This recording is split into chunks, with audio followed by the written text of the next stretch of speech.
Selamat datang di channel Rumi Topik. Ada baiknya sebelum mendengarkan, posisikan terlebih dahulu tubuh Anda dengan nyaman. Tenangkan perasaan Anda, santai, rileks, dan disertai dengan mengucapkan basmalah. Selamat mendengarkan. A'udzubillahi minasyaitonirrajim. Bismillahirrahmanirrahim. Robbi a'udzubika min hamazati sayatin wa a'udzubika robbi ayahdurun. Robbi shrahli sadri wa yassirli amri wahlul 'uqdatam min lisani yafqahu qauli. Assalamualaikum warahmatullahi wabarakatuh. Alhamdulillahirabbil alamin. Segala puja-puji milik Allah Subhanahu wa taala yang atas rahmat karunia kasih sayangnya. Kita lanjut lagi belajar. Sip ya. Bismillah, kita akan kita akan mendalami lagi. Kita review sedikit ya. Hari ini kan rencananya kita melanjutkan modul, tapi karena kemarin kita baru haji dan kurban, boleh sedikit kita bahas-bahas itu, kakak-kakak, boleh ya? Supaya kita lebih luas lagi gitu ya, supaya kita lebih bisa paham, supaya kita tidak hanya terjebak dalam perayaan gitu ya, dalam hanya ritualnya gitu. Dimana jangan lupa bahwa setiap pengajaran ini bukan untuk stop dalam konteks bersyariat, tetapi dilampaui gitu. Jadi kaitannya antara syariat, tarekat, hakikat itu tidak bisa terpisah. Ya, saya garis bawahi, tidak bisa terpisah, tapi jangan berhenti hanya di level kulit gitu kira-kira. Karena kalau kulitnya aja nggak dapat isinya, beli mangga kan bukan pengen ngicip kulitnya, betul nggak?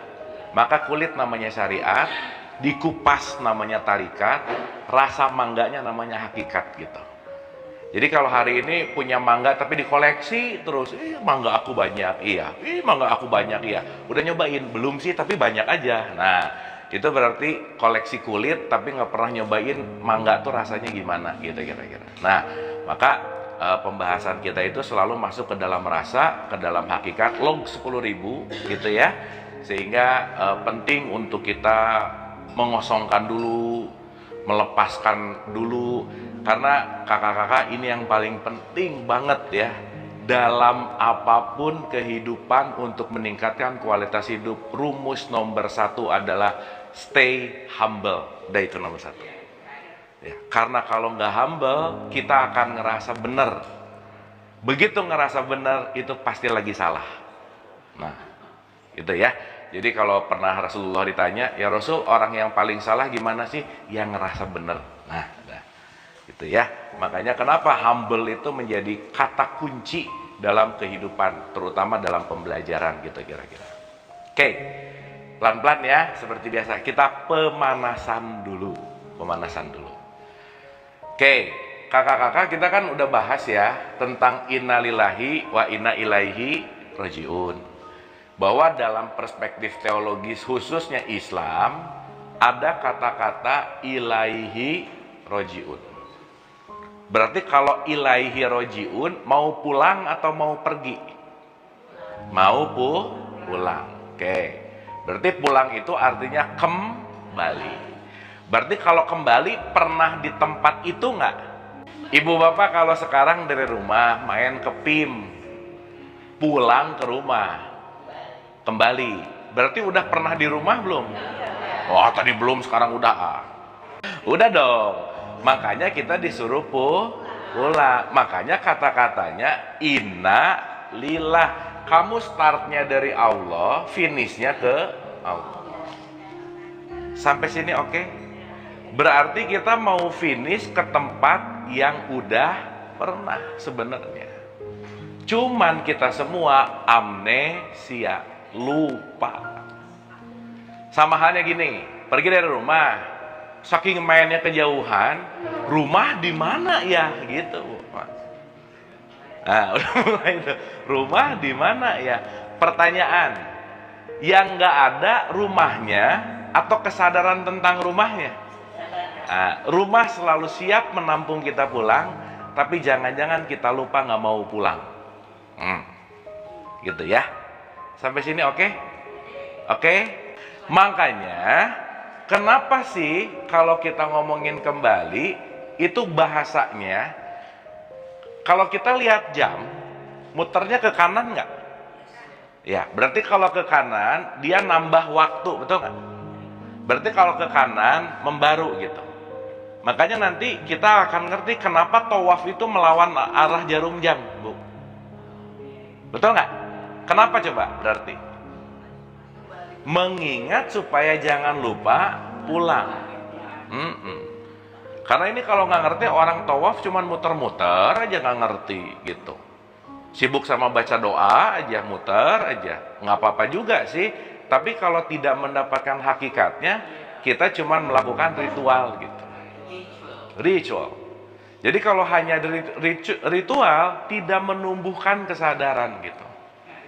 Ya, maka maaf ya, ujung dari semua apapun ritual itu adalah akhlak atau perilaku. Jadi ujung dari apapun pembelajaran kita, Ibu Bapak, pada akhirnya apa? How we treat people.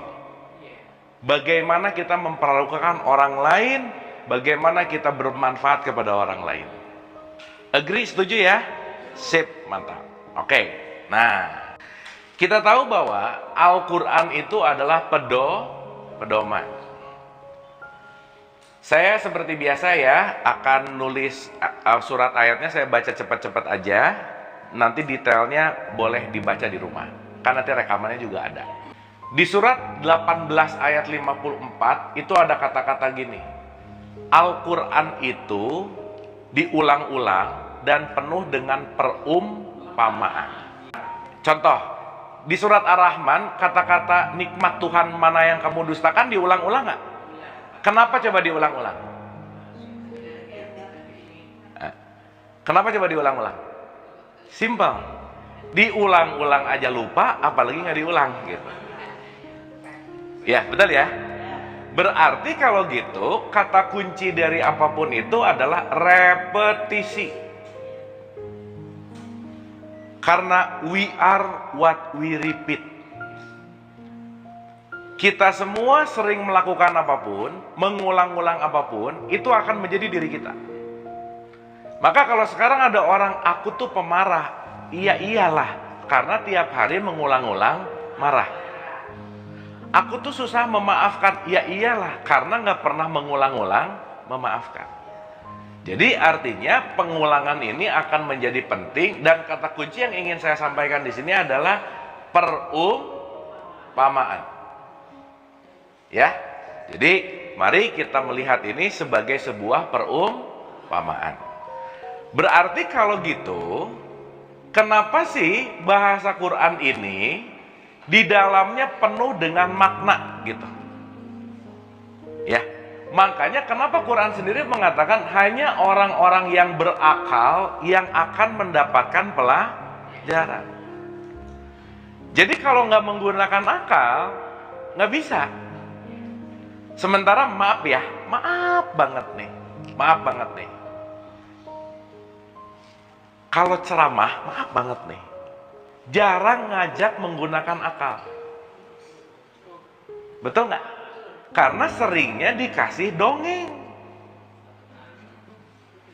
Ya, udah jarang ditanya. Pokoknya one way direction. Yang akhirnya yang ngomong-ngomong, yang dengar-dengar, yang dengarnya lama-lama. Itulah kenapa akal inilah untuk menelaah yang disebut dengan yang namanya perumpamaan. Karena pada akhirnya Quran ini adalah the way of life. Yang di dalamnya adalah petunjuk. Berarti kalau petunjuk, kita nggak tahu isinya, nggak tahu directionnya kemana, maka kita nggak akan pernah sampai kepada titik sampai gitu. Contoh, kakak-kakak mau ke Bandung, lewat Puncak, ada pelang tuh, petunjuk, Bandung 120 km. Waktu baca pelang, udah nyampe belum? Belum. Berarti waktu baca Quran udah soleh belum? Nah gitu. Ini ada orang rajin baca Quran, soleh, kenapa? Rajin baca Quran, baru dibaca pelangnya. Bener gak ini? Berarti pertanyaannya kalau ada Bandung 120 km. Oh, I see, I know. Kalau saya menuju ke sana 120 km, saya akan menuju Bandung. Berarti maaf ya, orang yang sering membaca udah sampai belum? Belum. Tapi sekarang nilai soleh soleha tergantung sering bacanya berapa kali seminggu, sebulan. Betul nggak? Padahal kata kunci petunjuk itu adalah untuk membuat kita melakukan perjalanan, laku namanya. Oke? Berarti kata kuncinya, maaf ya, kalau saya tiap hari baca pelang, saya nggak ngapa-ngapain, nggak akan nyampe karena saya tidak melangkahkan kaki saya. Sip? Nah, contoh aja. Dari Jakarta mau ke Bandung, jarak 120 km. Berarti begitu saya pengen nyampe Bandung, perlu melakukan start perjalanan nggak? Perlu nggak? Kalau oke, udah tahu jalannya kemana, tapi minggu depan aja, bulan depan aja.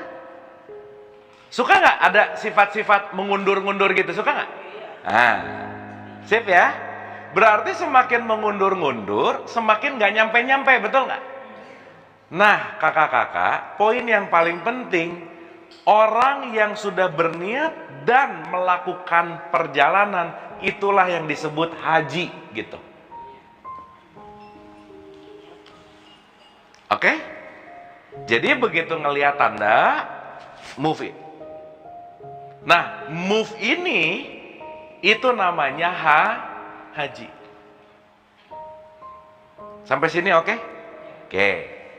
Haji identik dengan kurban. Coba sekarang saya mau nanya, kakak-kakak kalau dengar kata kurban, apa sih yang kepikiran? Sapi. Kurban sama korban itu beda. Beda. Iya. Kalau orang baru diputusin pacar namanya korban perasaan. Nah, jadi ada korban perasaan, ada kurban. Ini beda nih. Kenapa bedanya? Kurban itu artinya mendekat. Mendekat. Ya, kita ngerti dulu terminologinya ya. Nah, jadi kenapa haji sama kurban itu nggak pernah terpisah? So kan nggak ada ya kurban di bulan Ramadan, nggak ada. Tapi selalu di bulan haji baru kurban. Jadi kurban sama haji, haji sama kurban itu kayak dua mata koin tuh, gitu. Mana face, mana tail gitu.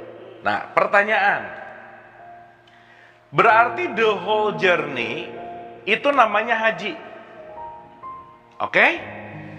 Ketika dari titik 0 km Jakarta 1 kilo, 2 kilo, 3 kilo, kan nggak mungkin ke 120 kilo nyampe ke Bandung kalau tidak melalui 1 kilo dulu, betul nggak?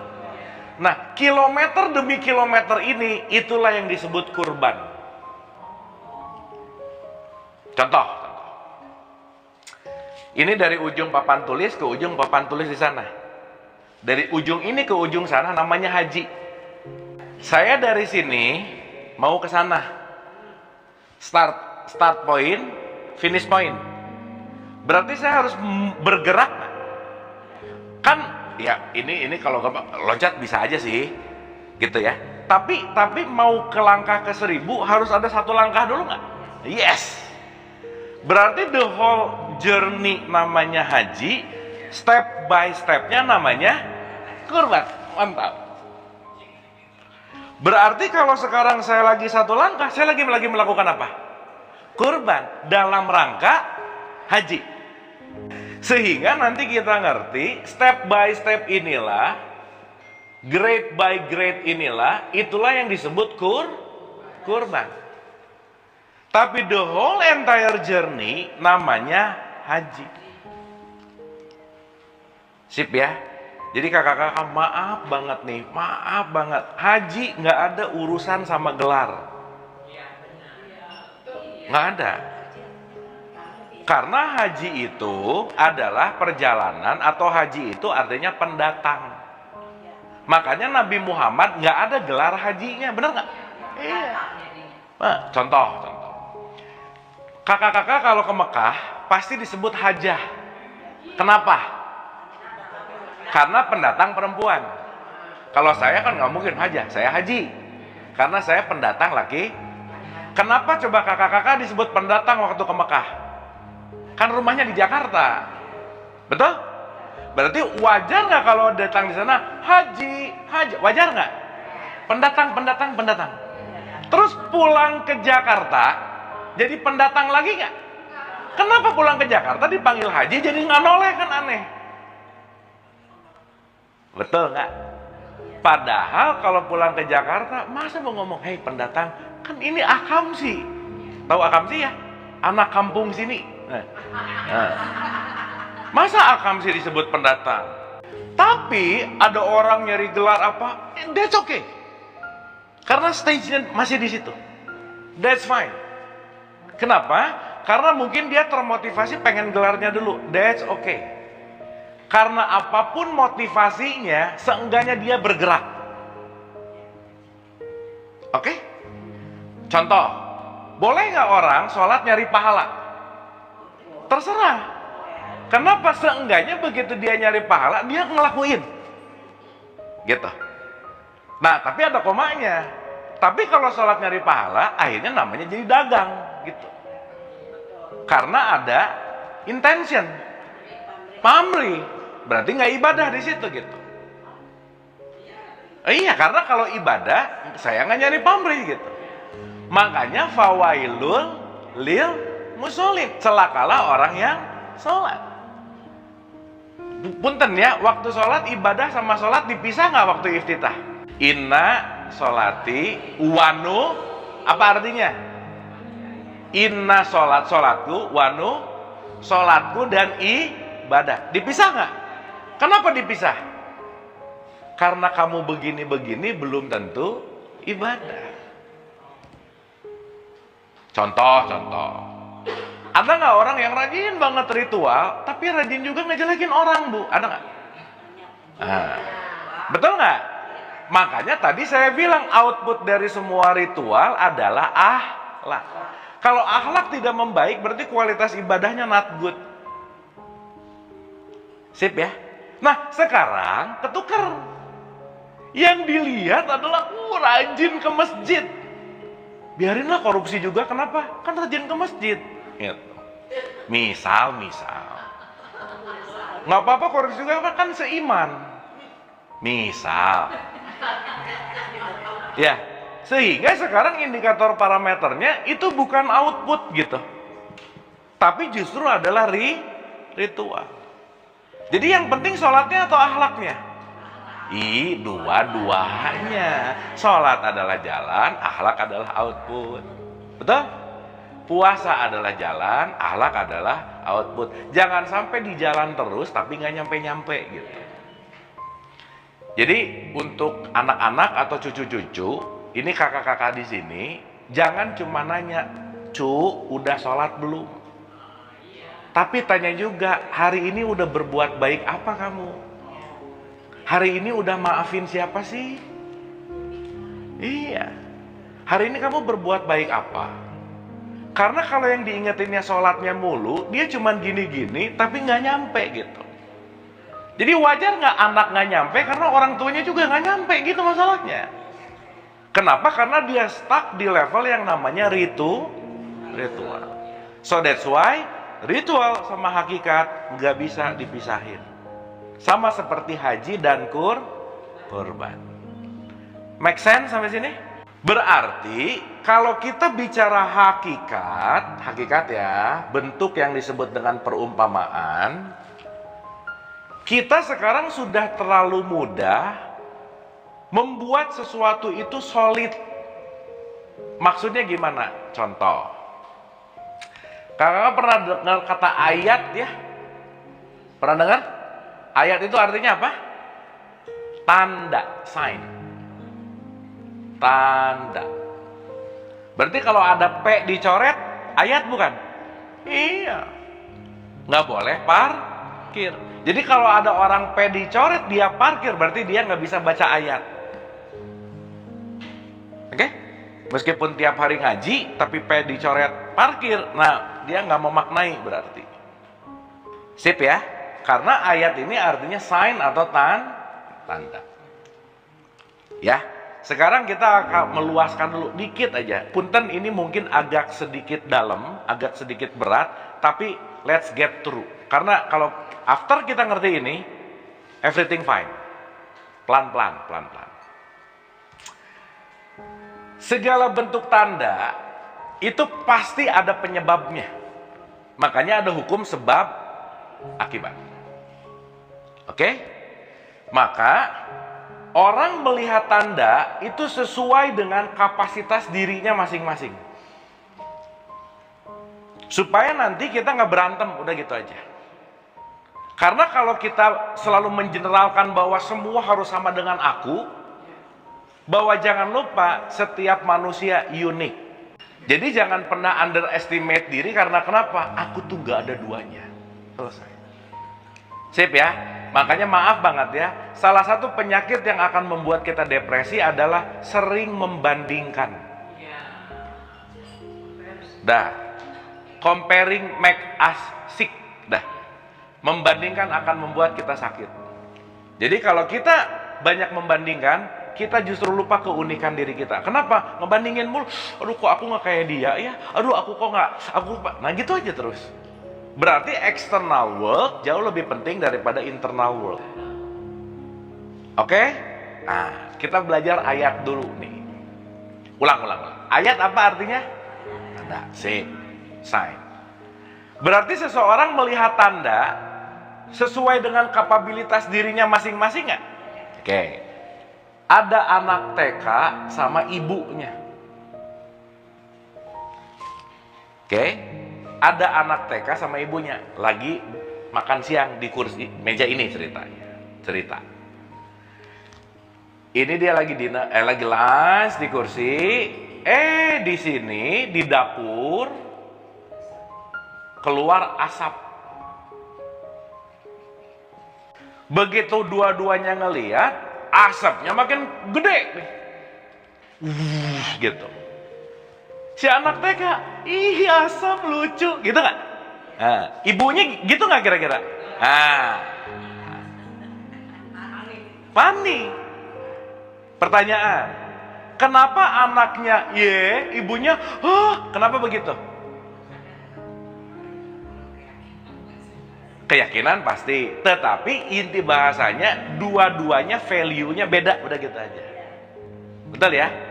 Berarti kalau ngomongin value adalah ngomong memaknai. Betul? Maka ya maaf banget, hidup urusannya ujungnya bagaimana kita memaknai. Maka ketika kita mau merubah kualitas hidup, rubahlah maknanya. Dari dulu memaknai sakit itu jelek, coba rubah. Sakit adalah pelajaran untuk aku bisa bertumbuh, misalnya. Kita akan menerima akhirnya. Berarti kata kuncinya adalah memaknai. Sampai sini oke? Sampai sini oke? Dah. Sekarang saya tanya, ini nanti yang disebut derajat ketauhidan seseorang. Ketauhidan. Derajat pemahaman kesadaran seseorang. Ya nanti kita kaitkan sama Allah lah. Jadi sampai sini kita ngerti dulu, perbedaan kesadaran pasti ada, betul nggak? Berarti tergantung dari knowledge-nya nggak? Iya dong, tergantung dari experience-nya nggak? Yes, makanya kakak-kakak maaf ya, setiap orang punya perangnya masing-masing, kita nggak tahu perjuangannya seperti apa, so kurangi judgment. Kita nggak tahu battle-nya dia. Nah, karena kenapa? Nggak ngerti apa yang dia been through gitu. Nggak bisa begitu, ih kamu tuh nyebelin banget. Kita nggak tahu kenapa dia begitu, karena dia tersiksa oleh inner child-nya, karena apa. Kita ngejudge karena ngelihat satu scene gitu. Oke? Once kita ngerti ini, tingkat judgment kita pasti turun. Contoh. Si ibu sama si anak waktu ngelihat asap, lagi ngelihat tanda nggak? Yes, top. Kan asap tanda dong. Oke. Berarti boleh ya saya ganti. Berarti kedua ibu sama anak ini lagi ngelihat ayat. Ya. Supaya kita tuh jangan mikir ayat tuh di mana, di buku yang hurufnya Arab aja. Nggak gitu, enggak. Itu tanda-tanda yang tertulis. Oke? Nah, sekarang saya tanya. Ketika si ibu dan si anak ini ngelihat tanda, karena katakanlah si ibu ini lebih menggunakan akal ceritanya. Nah, major. Karena kalau major dia pasti ngelihat sebab akibat. Oke? Oke. Dari perspektif si anak TK lucu, misal, tapi si ibu khawatir. Karena kenapa? Ibu tidak hanya melihat asap di situ. Oke? Berarti si ibu ngelihat asap sebagai tanda karena asap itu pun adalah tanda. Berarti asap tanda bagi siapa? Bukan siapa dulu deh. Berarti asap ini tanda dari apa?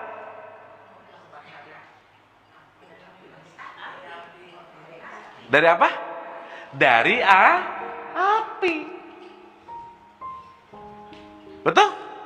Karena api menimbulkan asap. Sampai sini oke? Sampai sini oke? Berarti kalau si ibu begitu ngelihat asap, dia ingat akan api. Paham? Tapi si anak ngelihat asap, nggak ingat apinya. Oke? Makanya kalau orang cepat judgment, dia lupa ada tanda di belakangnya. Sampai sini oke? Sampai sini oke? Berarti karena si ibu punya kesadaran yang lebih dalam, dia tidak hanya melihat asap, tapi dia tahu asap adalah ayat bagi api. Maka dia tahu penyebab adanya asap adalah adanya api. Berarti di pandangan si ibu begitu lihat asap, dia lihat apa? Api. Sampai sini oke? Oke? Contoh. Karena nanti kalau ngerti ini, kita akan menyadari. Kakak-kakak pernah dengar gini nggak? Kemana saja kamu menghadap, di situ wajah Allah. Ya, kalau kita pakai kesadaran ibunya, mau ngelihat orang kaya, jenderal, OB, tukang beca, nggak peduli, karena yang aku lihat bukan asapnya tapi Allahnya. Oke? Sip ya? Jadi jangan lupa, setiap apapun pasti ada ayatnya, pasti ada alasannya, dan pasti ada akibat sebabnya. Kalau orang tertutup, yang dia lihat cuma asapnya. Tapi dia lupa bahwa asap disebabkan oleh api. Nah, kalau cuma ngelihat asap, itu namanya syariat. Tapi kalau udah mulai melihat tanda dari asap, api inilah disebut hakikat. Ulang ya, pelan-pelan ya.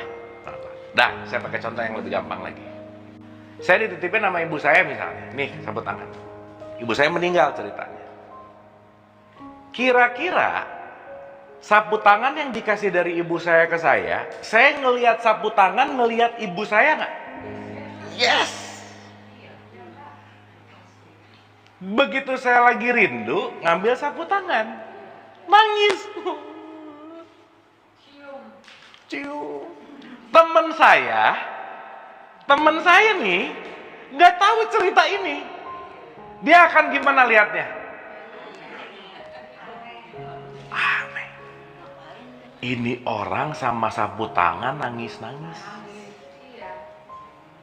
Betul nggak? Karena penglihatan kesadaran terhadap sesuatu layernya beda-beda.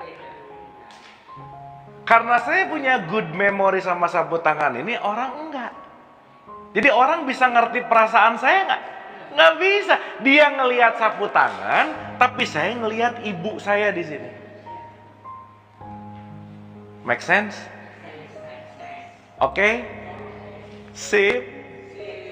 Jadi kalau anak TK, kan anak TK tuh sukanya rebutan kursi gitu Bu, rebutan bekal, berantem mulu. Ya, makanya di sini ribut. Gini ribut. Kerudung gini ribut. Ya. Kunut nggak kunut, ribut. Kenapa? Karena dia cuma ngelihat asap masalahnya. Tapi nggak apa-apa juga. Namanya juga anak TK, lagi lucunya. Jadi kalau sekarang ada yang berantem, oh ya lucu-lucunya, udah. Karena dia tidak melihat apa yang aku lihat, gitu. Jadi kalau kita ngerti ini, tingkat pemakluman kita tinggi nggak? Mantap. Nah, berarti kalau gitu, ketika kita melihat sesuatu, jangan lupa selalu ada referring sebab akibat gitu. Ya. Nah.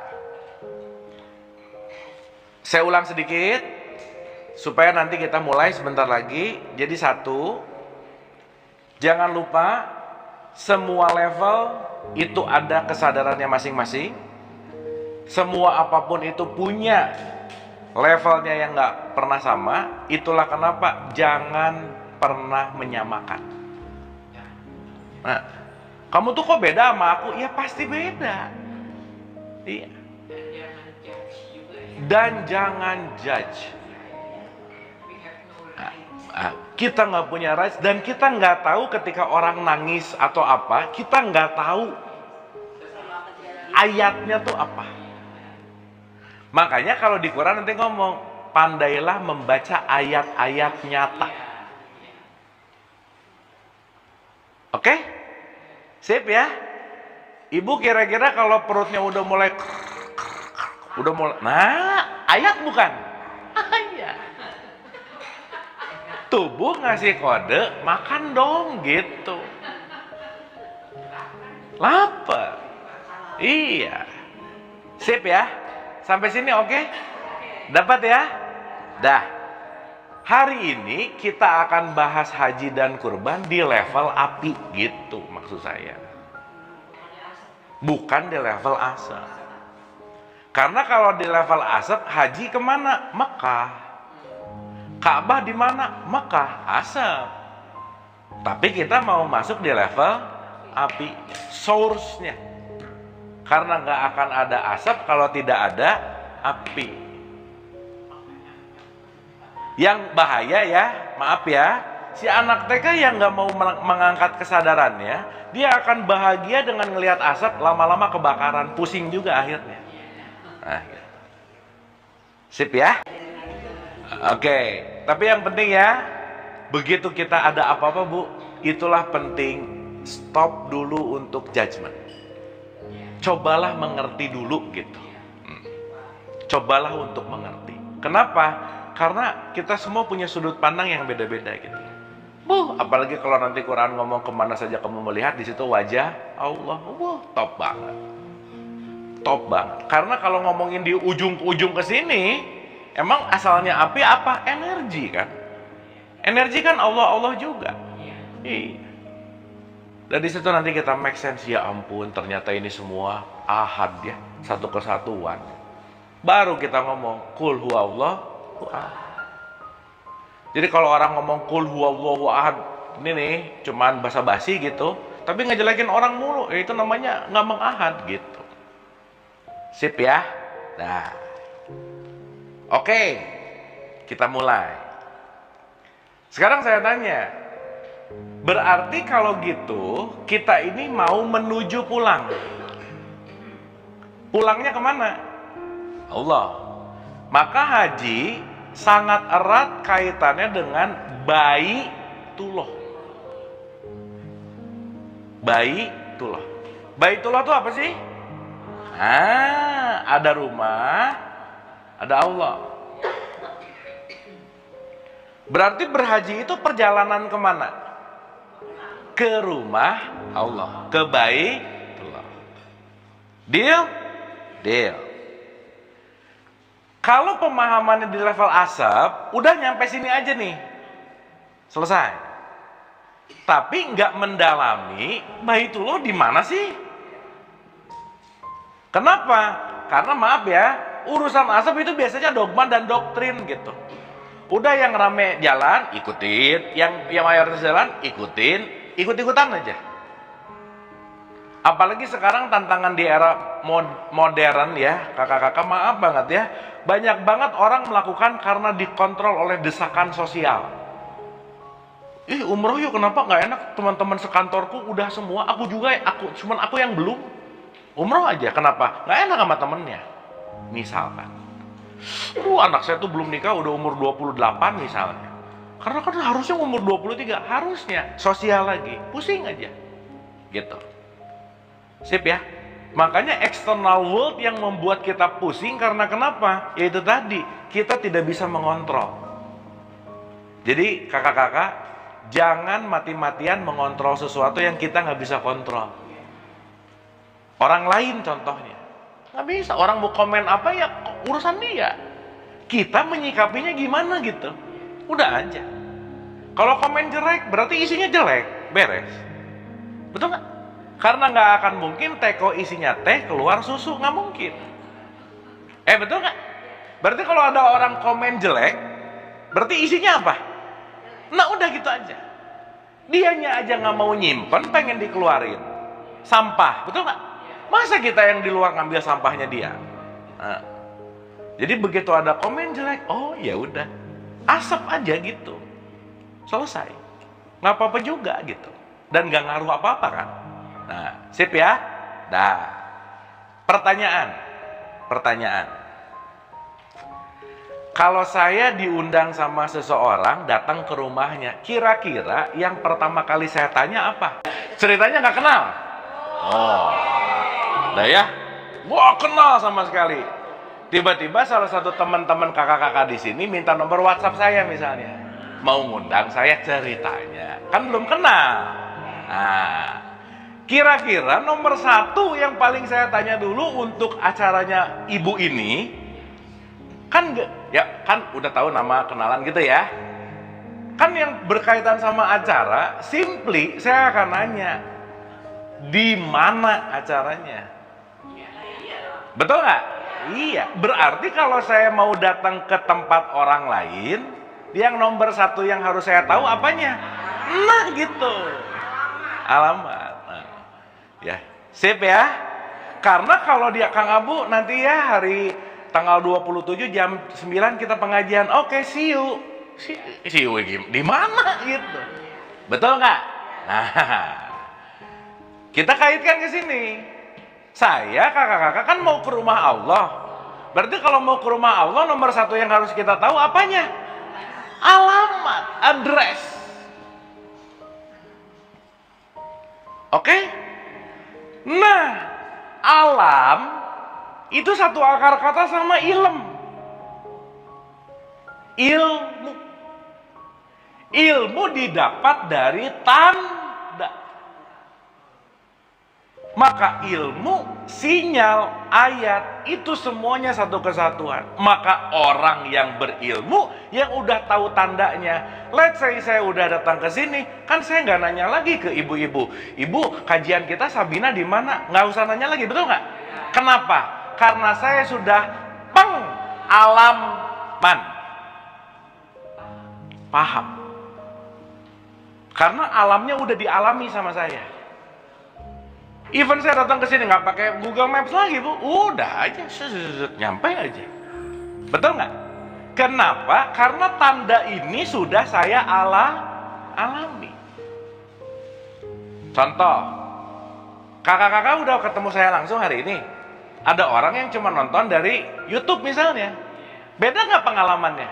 Nah gitu. Nah, ada vibes-nya. Karena mungkin kalau nontonnya di layar, ini orang beneran atau AI gitu misalnya. Kan nggak tahu. Betul nggak? Berarti, kalau gitu, Ketika kita berbicara, aku mau menuju rumahnya Allah, aku mau menuju Baitullah, first question, first thing first, di mana alamatnya? Itu dulu. Sampai sini oke? Sampai sini dapat? Nah, pertanyaan berikutnya. Terus alamatnya Allah di mana?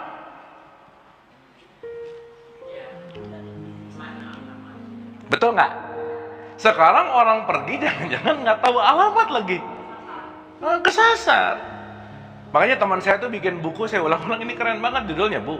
Hijrah jangan jauh-jauh, nanti nyasar gitu. Jangan jauh-jauh, tahu nyasar lagi. Artinya sesuatu yang akan benar-benar meyakinkan kita tidak berasal dari external world, tetapi apa yang kita alami. Ini kan ada makanan belum kita icip-icip, semuanya belum bisa ngomong enak, betul nggak? Begitu nanti selesai icip-icip, that's it, ini delicious. Karena sudah mengalami. Kalau gitu, terus alamat Allah di mana, Bu?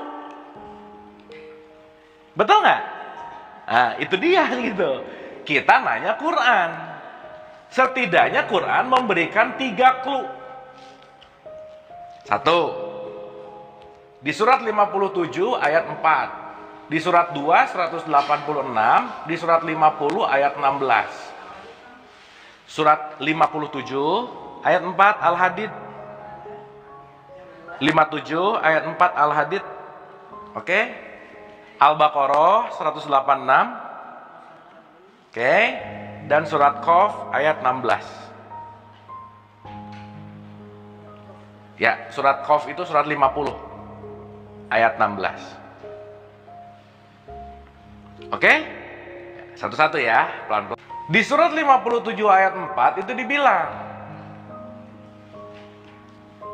aku bersama kamu di mana saja kamu berada. Oke? Berarti kata kuncinya adalah bersama.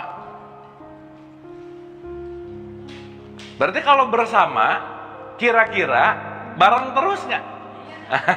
Sih. Maka di 186 Al-Baqarah dibilang, apabila hamba-hambamu bertanya tentang aku, jawab aku qoribun, aku dekat.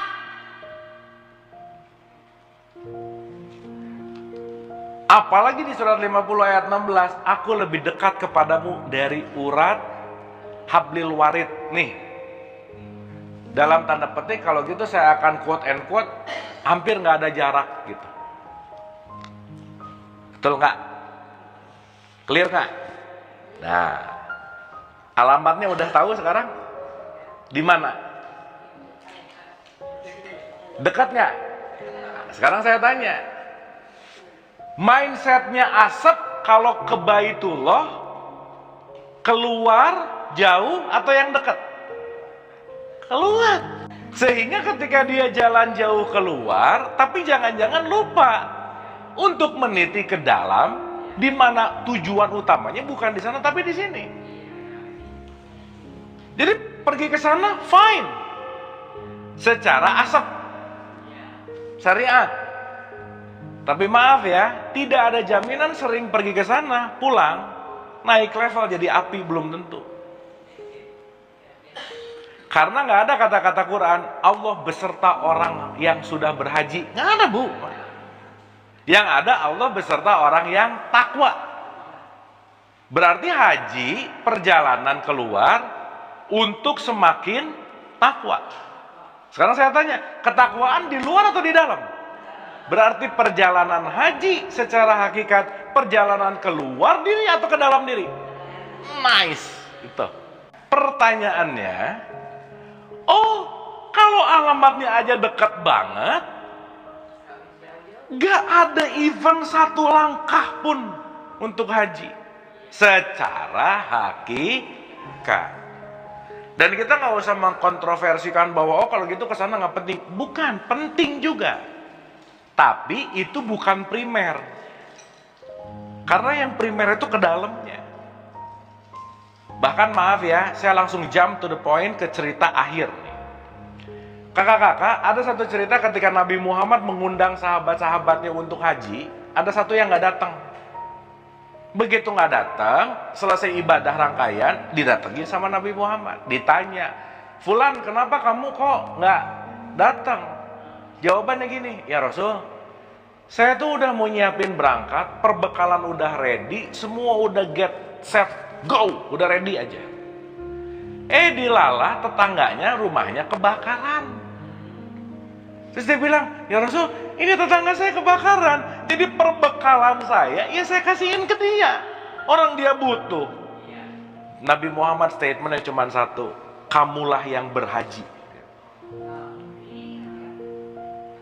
Padahal dia pergi nggak ke Mekah. Jadi kita nggak usah terlalu bangga dengan gelar. Karena kenapa? Yang bergelar haji belum tentu haji di kelas ini.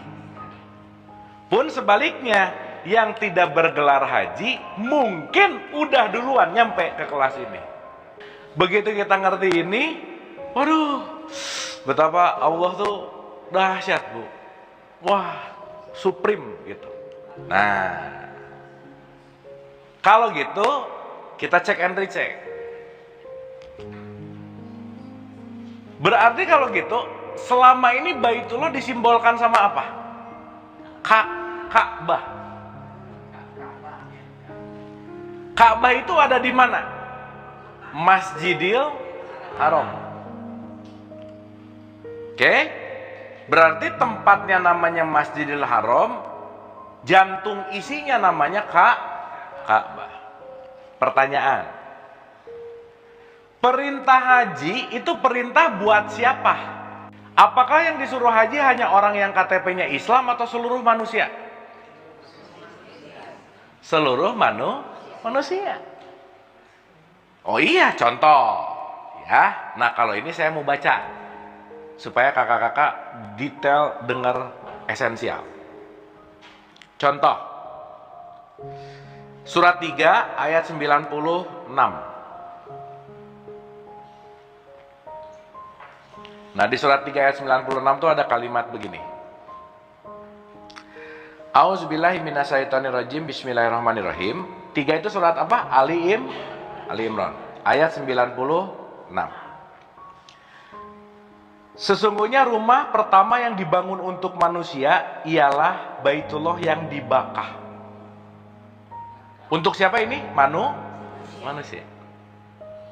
Berarti yang pertama dibikin adalah, ulang ya, rumah yang pertama dibikin adalah untuk manusia ialah Baitullah yang di Bakkah, yang diberkahi dan menjadi petunjuk bagi seluruh alam, lil alamin. Bagi seluruh siapa? Berarti ini kaitannya universal atau gini, kita berbicara individu atau universal? Universal. Berarti Quran didesain untuk orang Islam atau manusia? Makanya hadza baso irulinas. Sip. Sekarang yang boleh masuk Mekah semua orang manusia nggak? Enggak. At least agamanya harus. Berarti udah nggak nyambung tuh di situ. Betul nggak? Kalau cuman ngomongin asap, kan sempurnanya orang Islam itu haji, betul? Sekarang saya tanya, berangkat ke sana ada kuota nggak? Ditentukan nggak? Iya. Masa kesempurnaan Islam kita ditentukan sama orang Arab? Misalnya, pemerintah Arab ditentukan oleh tempat.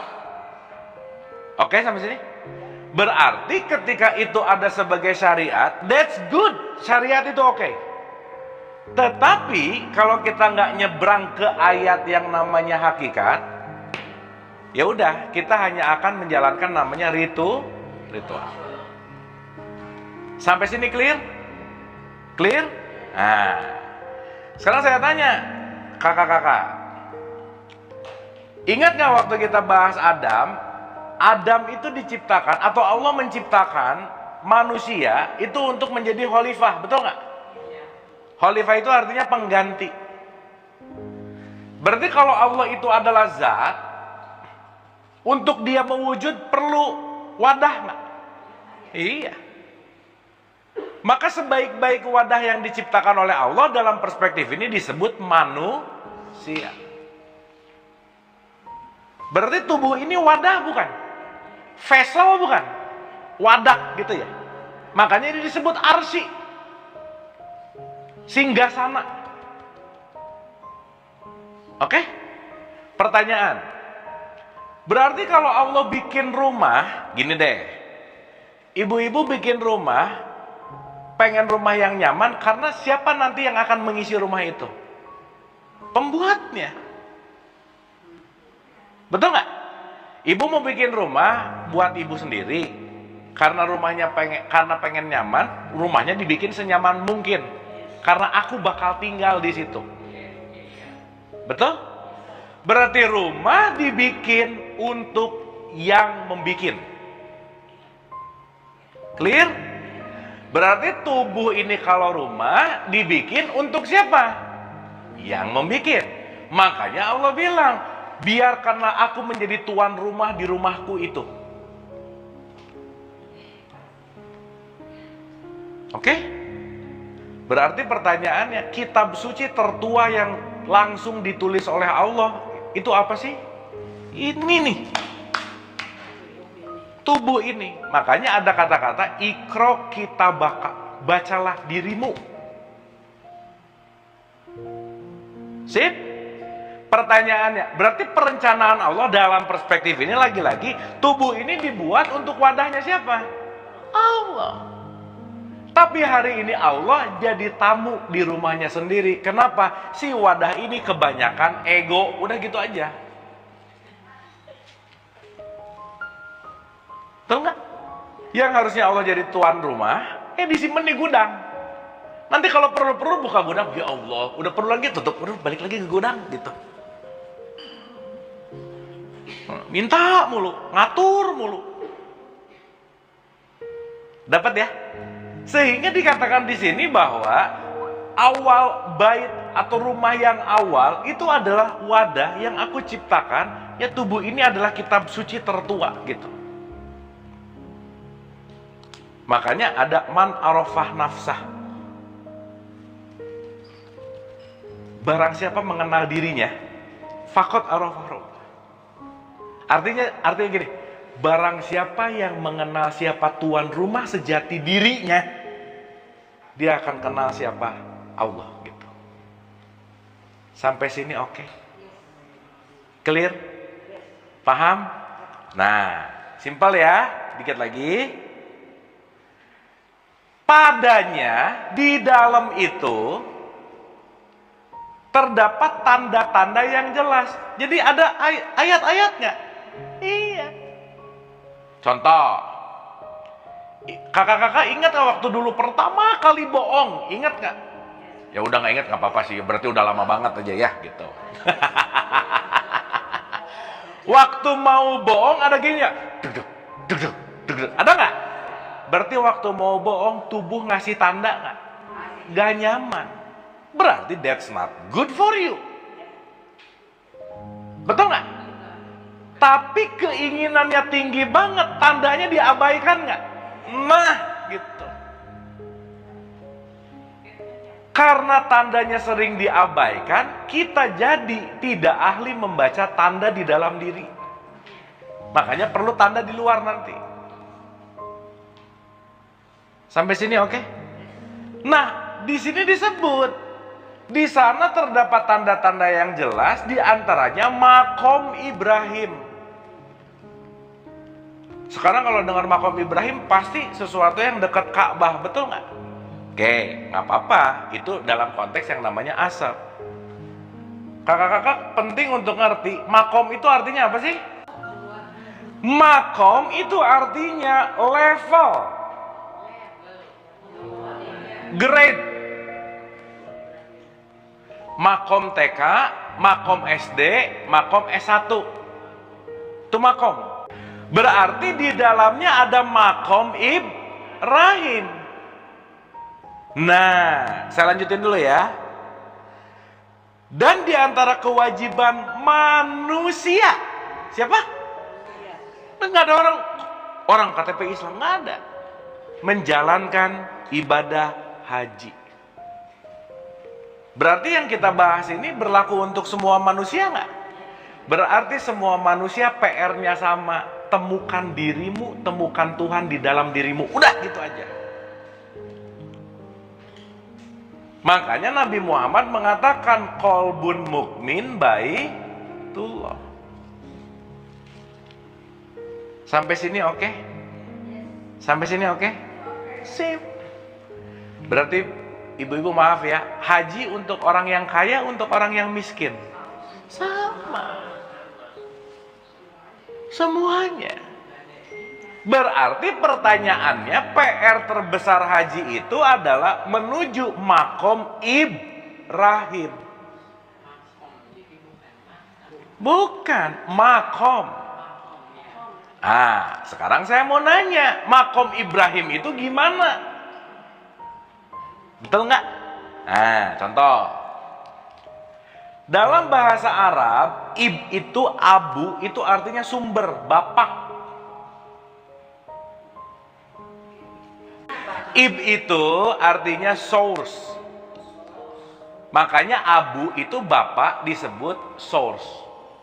Makanya kalau ngomongin father, father itu bukan bapak tapi sumberku. Bukan bapak sebagai bapak hubungan biologis, bukan sih. Makanya di tetangga sebut father, betul nggak? My source. Bukan papa, bukan. Contoh. Ya, contoh. Kakak-kakak Ibrahim anaknya Ismail, betul nggak? Sekarang saya tanya, sebelum Ismail ada di mana dia? Sebelum Ismail lahir, Ismail ada di mana? Ya rumah kepanjangan lah. Simpelnya aja dulu. Sebelum Ismail ada, dia ada di spermanya Ibrahim. Betul nggak? Berarti Ibrahim as a source nggak? Dia yang menjadi sumber sebagai untuk Berarti Ismail manggil bapaknya Ibrahim father, bapak, bukan masalah bapak biologis, tapi you are my source. Perantara. Sip? Oke? Sekarang saya tanya, berarti source kita orang tua kita nggak? Maka tanpa ibu bapak kita nggak mungkin datang ke sini.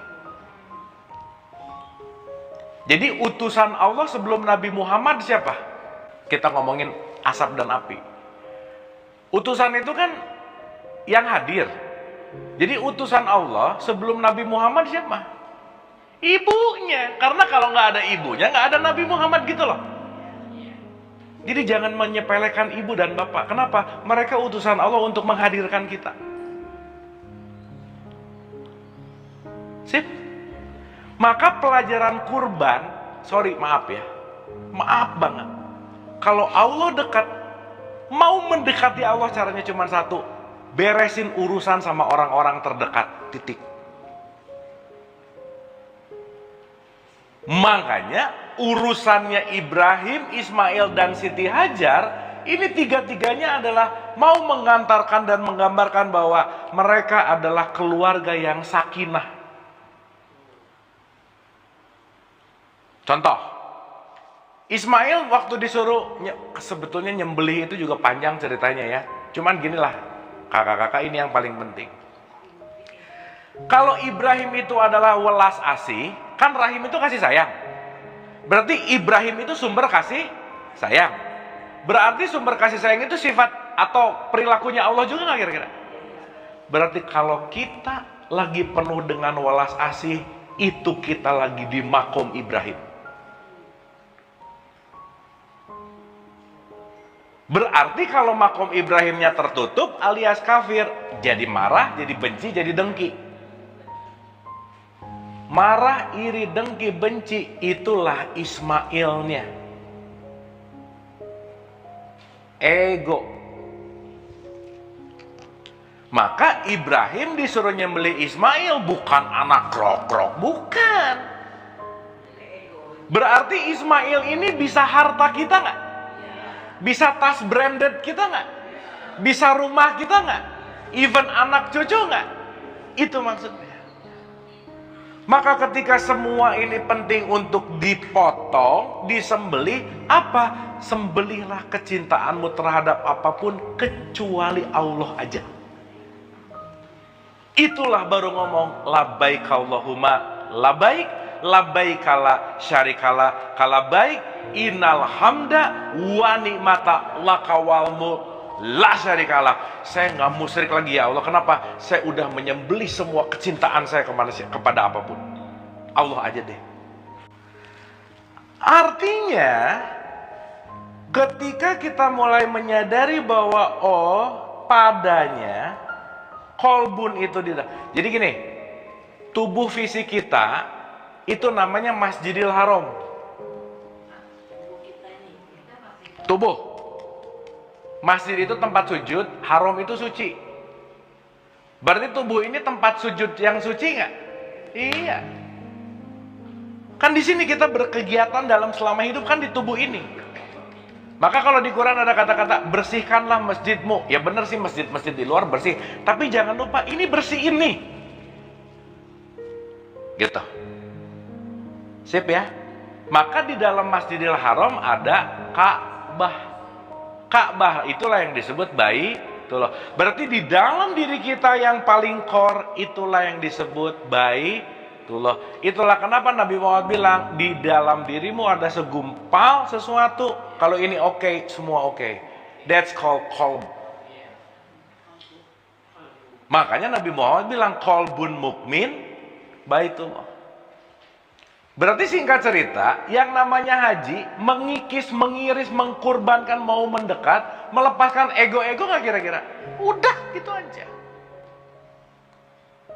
Makanya ego kita ini, kakak-kakak, banyak banget disebut 7 lapisan tanpa batas. Maka tawaf 7 kali itu, sok putar, bersihin lagi, gitu. Habis tawaf ngapa? Sa'i. Gak ada sesuatu yang akan kita sukses dalam meraih apapun kalau tidak ada sa'i. Sa'i itu artinya usaha. Sa'a. Makanya waktu sa'i ada lari-lari kecil. Oke? Sehingga kalau udah sa'i, ngapain? Tahallul. Rambut ini simbol dari mahkota, simbol dari kemelekatan. Artinya apa? Lepasin dong kemelekatannya. Jadi kalau ada bapak-bapak nih ya, pulang umroh haji botak tapi pelit, nggak nyambung sebenarnya. Cuman motong rambut gitu, bukan motong kepelitan gitu. Dan artinya ketika ininya juga udah habis, ini juga disimbolkan sebagai kalau kamu udah botak, kamu udah nggak overthinking. Kenapa? Tidak ada yang memberatkan pikiranmu. Makanya disuruh pakai baju ihram. Ihram adalah baju tanpa identitas. Identitas jangan dituhanin dong gitu. Sok kakak-kakak maaf ya kalau orang lagi tawaf nggak bisa bintang 4 sore duluan, nggak bisa. Mau bintang 4 kek, mau kayaknya segimana, tetap ihram, nggak peduli. Kecuali mau ngecup Hajar Aswad bisa bayar sih, boleh-boleh aja. Nah sekarang ada ya jokinya ya, Hajar Aswad dia real gitu. Tapi kan bukan itu poinnya. Sip ya. Bahkan maaf ya, tetangga kita tiap detik tuh bisa haji. Kemana-mana pakai baju orange, botak kemana-mana. Mong, ibu pernah ngeliat Mong? Biksu, ya? Dia tiap hari pakai baju ihram nggak? Tiap hari botak nggak? Tiap hari haji loh. Nah, cuman bajunya orange aja sih. Tapi maksud saya, berarti ini berbicara dalam konteks apa? Laku. Berarti kalau ininya udah habis, mindful nggak? Mindful, nggak overthinking, nggak banyak khawatir. Makanya ketika udah selesai gitu, lemparin tuh si setan-setan. Udah, saya nggak mau temenan lagi sama ego. Dan puncak dari semua itu cuma satu, Bu. Orang haji nggak dianggap haji kalau tidak masuk ke level yang paling esensial. Artinya apa? Kalau kita mau masuk ke Baitullah, kita mau masuk ke level Ibrahim, kita mau masuk ke level kesadaran puncak, tidak ada cara lain kecuali hening. Hening dalam bahasa Arab disebut wukuf.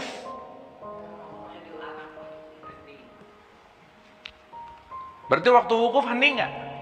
Udah diam. Diam. Karena kita ini paling jarang diem, nggak mau diem gitu. Saking nggak mau diemnya jadi loncat-loncat ke depan, ke belakang, ke depan, ke belakang pikiran. Maka wukuf di mana? Di suatu tempat yang disebut padang Arafah. Arafah itu sama akar kata dengan man arafah nafsah, padang pengenalan. Maka orang yang sudah mengenal Allah disebut orang yang arif. Jadi sekarang saya tanya, kakak-kakak kesini datang mau belajar tentang Allah, setuju? Pengen mengenal Allah, setuju? Berarti rumah ini saat ini sedang jadi padang Arafah buat kita semua. Karena rumah ini sedang berfungsi sebagai padang Arafah. Ketika kita duduk di sini kumpul belajar bersama dan kita mengingat Allah, inilah padang Arafah kita saat ini. Jadi padang Arafah jauh apa dekat banget? Dimanapun ketika kita berkontemplasi, disitulah Arafah kita. Jadi sekarang lagi di padang apa, Bu? Tapi nggak usah cerita, udah gitu aja. Jangan pulang dari sini, iya aku baru pulang dari padang Arafah, wah pusing nanti. Kan yang ngerti gini-gini cuma 2%, 1% lah. Sip ya, nanti ada yang ngobrol, masa padang Arafah di Kemang? Dia baru ngeliat asap, belum ngeliat apinya. Sip? Oke? Clear ya? So pada akhirnya berhaji nggak setahun sekali. Berhaji bukan pergi ke sana, tapi berhajilah setiap detik. Karena kenapa? Setiap detik itu dekat, dan setiap detik adalah wahana untuk kita selalu mengikis ego kita, berkurban, melepaskan kemelekatan-kemelekatan. Oke? Sip? Jadi kakak-kakak udah haji belum? Udah dong. Mau title maupun non-title, top gitu. Tapi bukan berarti dengan title haji bahwa aku sudah berhaji. Maka mabrur tidak terletak waktu di sana, tapi waktu pulang. Karena mabrurnya adalah pelajaran ke sana diterapkan dalam keseharian. Jadi intinya orang yang berangkat ke sana itu lagi melakukan yang namanya apa ya? Training, study tour, training, udah gitu aja. Sip ya. Maka kalau nggak sempat ke sana, intinya bukan itu. Tapi yang datang ke sana itu lagi training. Pulang ke sini, lakukan, praktek. Sip? Oke? Ada sesuatu yang bisa diambil hari ini? Mantap. Alhamdulillah. Mangga Ibu.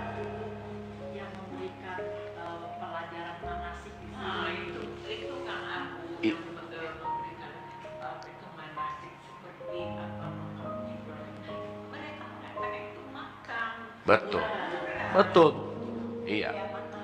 Karena rata-rata manasik kan diasap juga sih, Bu. Iya, tapi ya, iya sih, iya. Karena mungkin ya balik lagi ya, urusan kesadaran itu kan sebetulnya nggak bisa dipaksain, gitu. Nah, makanya mudah-mudahan dengan melakukan ini kita menyebarkan informasi sehingga orang berangkat ke sana jauh lebih beresensi, gitu. Iya ya, waktu manasik nggak dijelasin gini ya. Iya ya. Iya, sibuk sama buku panduan gitu ya. Iya ya. Iya. Sibuk. Nanti kita bikin manasik, Bu ya. Bismillah ya. Pelan-pelan, Bu. Mangga Ibu.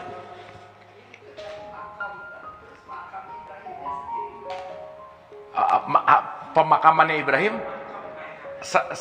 Dalam sejarah itu ada beberapa tempat, tapi nanti mungkin kita penting untuk ngecek dulu si tempatnya sih, Bu. Karena makom itu bukan makamnya Ibrahim, bukan sih, napak tilas gitu. Nah, makam aslinya sendiri saya nggak terlalu tahu sih, cuman mungkin nanti Kan kalau ngomongin makam itu kan wadah jasad ya Bu maksudnya kan. Nah, yang diomongin di sini itu adalah level kesadarannya. Nanti kita cek Bu. Kita cek di historical. Gitu kira-kira. Oke? Sip ya? Jadi ibu-ibu semangat berhaji kapanpun dimanapun, setuju ya? Alhamdulillah. Baik, ada lagi pertanyaan? Tapi gini kembali lagi Ya. pemahaman kita kan berbeda. Jadi kalau begini kita barangkali 100 orang 200 pemahaman kita berbeda. Iya. Itulah kenapa kita perlu bijaksana, Bu. Kita nikmati dulu pemahaman kita hari ini. Gitu. Karena gini, saya selalu mengatakan hidup itu selalu ada koma. Gak ada titiknya. Titik kalau udah nah baru titik tuh. Misalnya. Selama belum itu koma aja. Oh kayaknya ini paling bener deh, koma. Tar dulu. Tar juga meluas. Nah kalau kita punya prinsip koma enak Bu. Kenapa? Karena kita akan meluas.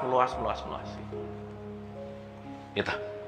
Dan yang paling penting, tadi rumusnya, nggak usah ngerasa paling benar. Makanya saya juga selalu ulang-ulang ya, kakak-kakak, ini penting. Jangan percaya-percaya amat omongan saya. Karena sayanya mah nggak penting. Tetapi tolong direnungkan kata-kata ini tadi, dikunyah. Karena nanti kebenaran bukan di informasi, tapi begitu nyampe kunyah dapat rasanya, aha. Disitulah baru kita bisa ngomong, Shadaqallahul Azim. Sama Bu, Raudhah, Nabawi di situ, apa? Itu kan semua simbol-simbol. Itu kan taman-tamannya surga. Tidak sebenarnya makam ibaratkan makam Rasulullah. Iya. Makamnya kan di situ. Kalau Rasulullah kan dimakamin di situ. Yang dulunya rumahnya kan, di depan tuh tamannya kan, gitu. Cuman gini, bukan berarti ketika kita udah di Raudhah, ting langsung jadi orang takwa, nggak gitu loh Bu. Contoh ya, maaf. Orang doa di Raudhah sama doa di Kemang yang didengar sama Allah yang mana? Yang takwa Bu, yang jelas. Kalau di sana nggak takwa, ya ngebareng juga gitu. Berarti ini bukan urusan placement, tapi urusan sikap hati dan kesadaran. Kalau sekarang mustajabah doa, aduh pengen deh doa di depan Ka'bah, kenapa terkabul gitu? Masa begitu? Emang Allah nongkrong di Ka'bah kan enggak ya?